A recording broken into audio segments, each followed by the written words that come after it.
Brides and grooms, welcome to Weddy Guru's wedding planning classes, where we break down every element of your wedding planning journey. Our goal and our joy, not just in these classes but here at Weddy Guru, is to simplify every step of your wedding planning journey and therefore free up your time and energy to focus on building the foundation for your lifelong marriage. And of course, not forgetting that you have the utmost fun, not just at your wedding, but even the days leading up to your wedding. Let's reduce the stress so that you can have a bit of fun, or a whole lot more fun.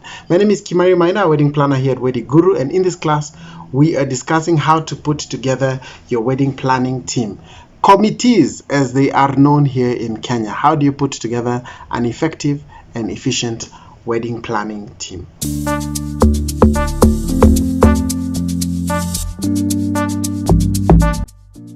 First and foremost, it's important for us to define what a wedding planning team is and to compare that with a wedding planner so that you understand the role a wedding planning team plays versus what a wedding planner brings to the table. Money.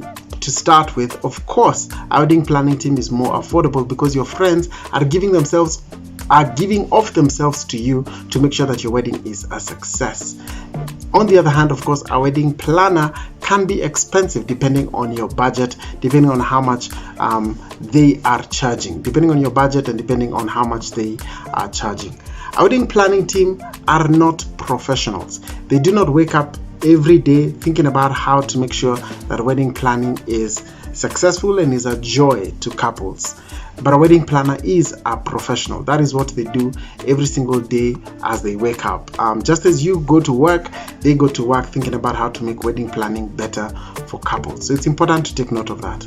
It's also important to take note that a wedding planning team is emotionally invested in making sure that your wedding is a success. And a wedding planner, on the other hand, is financially invested in making sure that your wedding is a success. And it's important to take note of this because then you will understand the motivation behind each of the teams. A wedding planning team wants to see your day a success because they're also emotionally invested.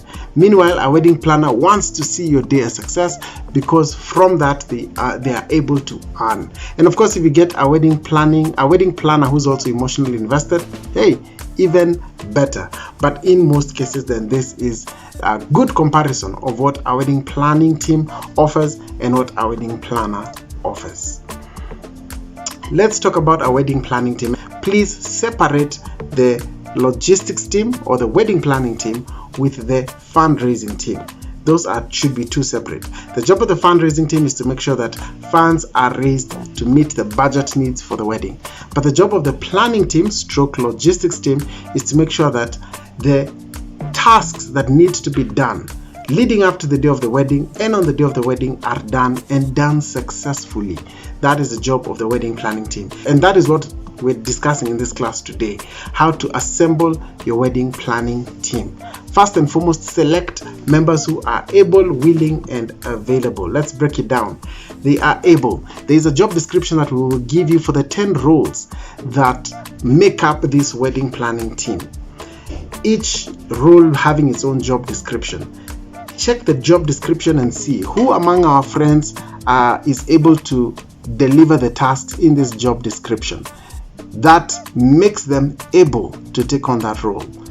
Second thing is share that job description with them and ask them, is this something that you would be willing to do? And if they come back to you and they say they are willing, then that is number 2. They are able and they are also willing to perform the tasks in that job description. And then number 3, are they available? Share with them your calendar. So let's go back to the class where we talked about the calendar of events leading up to your wedding day. I think that class is the class where we discussed about how to choose your perfect wedding day. So share with them that calendar and tell them these are the days we would request you to be available, of course including the wedding day. And if they say they are available, that means they are now able, they are now willing, and they're also available. So you do that for each of the roles that comprise the wedding planning team. And once that person checks out the 3 items, then that is a member of your wedding planning team.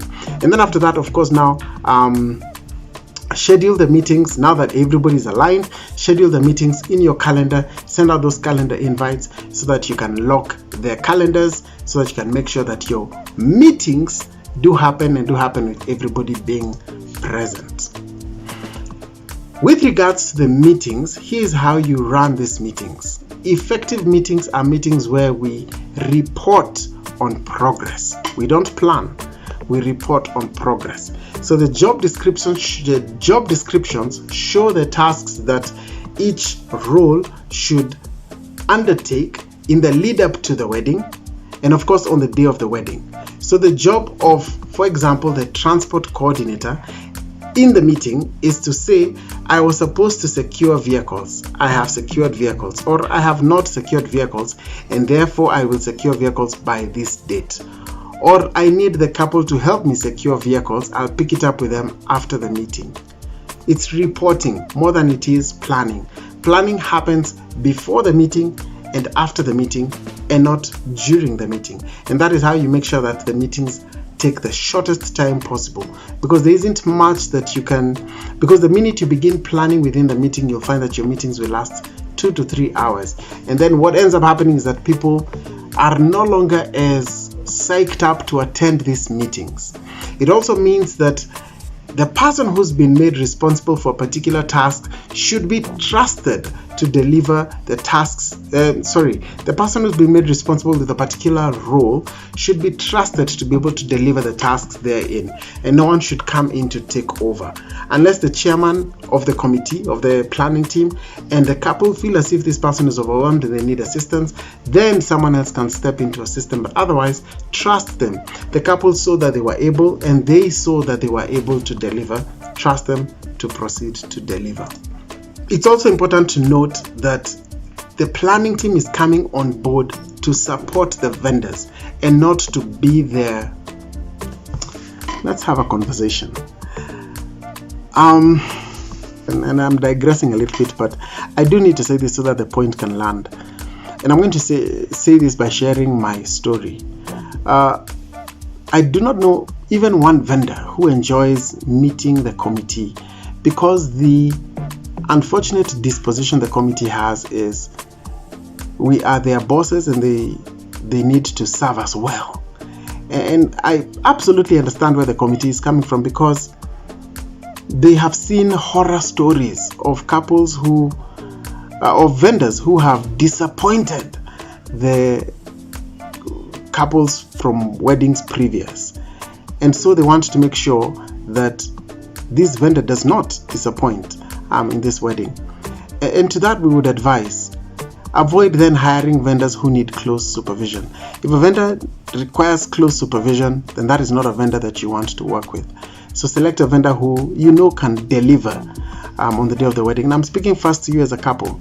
Select a vendor who you know can deliver and does not require micromanaging in order for them to be able to deliver. And therefore now to the committee, trust that the vendor that the couple has selected has the capacity to be able to deliver. And your job is to support them and to see how you can unlock challenges that they may face as a vendor that ideally a wedding planner would unlock. So for example, I'll speak as a wedding planner. Our role as wedding planners is to support the vendors that are present on the day, to make sure that they are aligned and they are not facing any challenges that would hold them back from being able to deliver. Our job is not to boss them. Our job is to support them. And the same therefore applies to a wedding planning team. As a wedding planning team, your job is to support the vendor so the vendor can be able to perform at 100%. That change in mindset goes a long way in making sure that the vendor is not fighting the committee and the planning team, but rather delivering for the couple with the support of the committee. Sorry, that was a short rant, but it's important for you to note as a wedding planning team that that is the role you play. You play the role of supporting the couple and supporting the team that the couple has chosen to deliver for them their perfect wedding day. And so support them so they can be able to deliver. If you see that there is a gap, communicate that gap with the vendor so the vendor can be able to see the gap and be able to cover the gap.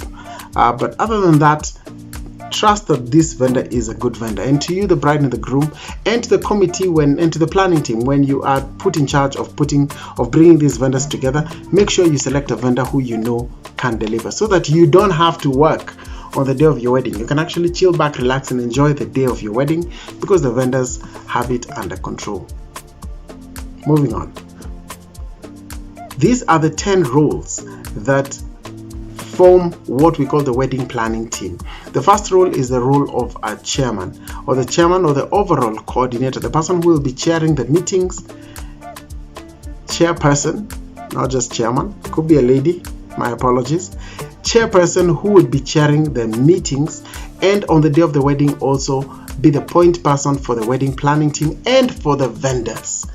So they would be the point person for everyone. This person oversees the entire wedding, and they run point for both the couple, their families, the vendors, and the wedding planning team. I think that's pretty clear. Then there's the secretary stroke treasurer. We recommend that you just merge these roles into one person, so that this person is basically responsible for record keeping, tracking tasks, and managing the money. I think you can assign that role to one person. It's possible. That person doesn't have to be, that role does not have to be split into two people. Then there are coordination roles, and those roles are the aesthetics coordinator. The aesthetics coordinator is in charge of the venue, the setup, and the decor. So that's the venue and everything pertaining to the venue, including the washrooms for that venue. Setup, that is the tents, the furniture, the tents, the chairs, the tables, and then the decor, that's the softer elements, the flowers, the draping, if your wedding has draping, I think you get the gist. Then there's the food and beverage coordinator, who's responsible for everything we partake. So that includes the caterer and the cake, and then the drinks, if those drinks are being outsourced from someone else. Then there's the experience coordinator, who's in charge of the people who create the experience.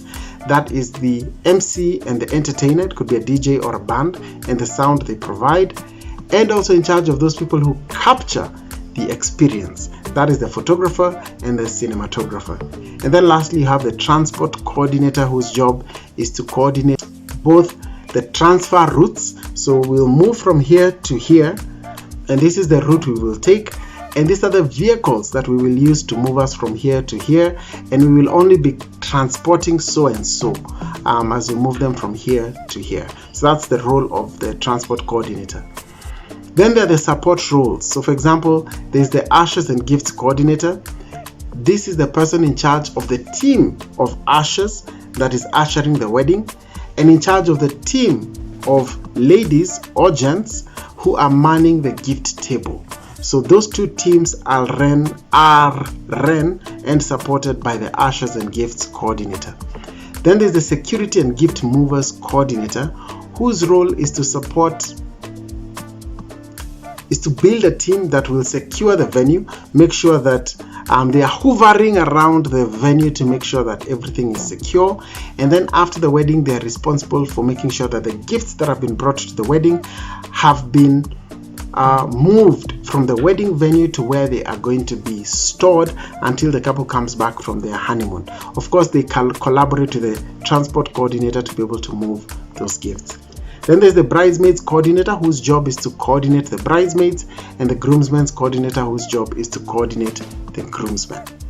Those are the 10 roles. We recommend you find people to fill in these 10 roles, and therefore together those 10 people are going to form what is called the wedding planning team. And again, we do have the resource for this. It is called the wedding planning team and tasks, and the tasks here being the job descriptions. So do check out that resource. Just sign up on the QR code, and you'll be able to figure out a way to be able to, it will direct you on how to be able to download or to get that resource. And of course, please make sure you check out the tutorial on how to use that particular tool to be able to coordinate your wedding planning team efficiently and effectively. And I think, yes, we are done with the class, putting together a wedding planning team. So if you have any questions regarding this topic, feel free to leave them in the comment section below. We do periodically check our comments to answer the questions you post there. But again, please join the Weddy Guru Wedding WhatsApp community, where we frequently take time to answer your personal questions, not just about this topic, but about anything wedding planning. In this community, you also benefit from seeing answers to the questions other couples are asking regarding wedding planning in general. So what are you waiting for? Just sign up, scan the QR code displayed on the screen and sign up to join the community, or click on the sign up link in the video description below to join the community. And in the event that after this class you've realized that you actually want to have a wedding planner and not a wedding planning team on the day of your wedding, talk to us. Call us or WhatsApp us on 0725 883 553. Whatever your journey may be, it is our hope that this class is simplifying your wedding planning journey, allowing you to focus less on your wedding logistics and more on building the foundation for your lifelong marriage. My name is Kimari Maina, a wedding planner here at Weddy Guru. See you in the next class.